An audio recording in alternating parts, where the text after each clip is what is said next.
Jadi contoh kasus yang kami ambil adalah korban di Minahasa, Sulawesi Utara mengalami pembulian dari murid TK dan beberapa orang tua setelah ibu korban memiliki hutang kepada ibu yang berinisial MP.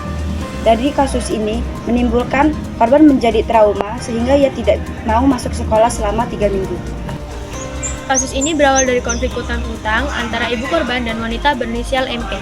Meski utang tersebut telah dilunasi, tetapi komentar negatif terus berlanjut dan berdampak kepada anaknya. Peristiwa ini mencerminkan diskriminasi akibat perbedaan status sosial, ekonomi, dan kekuasaan.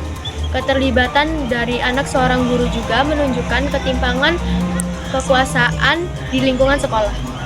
Kasus ini berdampak kepada korban, keluarga, dan sekolah. Korban mengalami trauma hingga ia enggan untuk bersekolah. Ibunya kecewa karena kurangnya perlindungan. Kasus ini menunjukkan bahwa kurangnya kesadaran akan perundungan dan sikap pasif dari sekolah untuk menanganinya. Untuk menyelesaikan permasalahan ini, tidak perlu pendampingan psikologis. Sementara sekolah menegakkan kebijakan anti-bullying, mediasi, dan edukasi. Konseling bagi orang tua dan dukungan pemerintah memastikan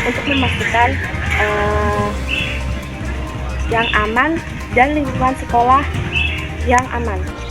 Jadi upaya pemerintah adalah pemerintah harus memperketat pengawasan dan sekolah harus meningkatkan edukasi anti-bullying serta mencari dukungan bagi korban dan pembinaan bagi pelaku.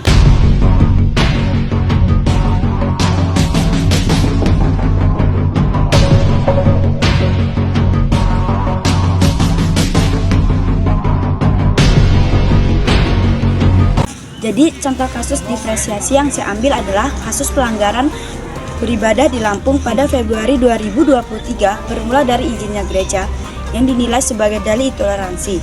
Video viral ini memicu reaksi yang luas sehingga pejabat turun tangan. Video ini juga menyoroti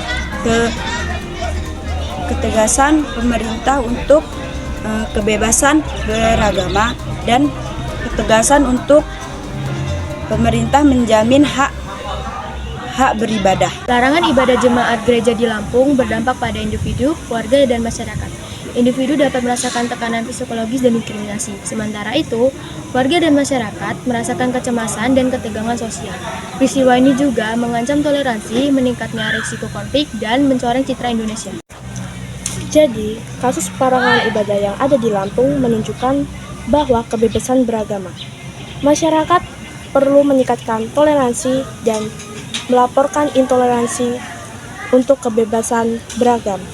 Jadi upaya pemerintah adalah pemerintah harus menegakkan peraturan Undang-Undang 1945 dan meninjau aturan hak untuk perizinan rumah ibadah.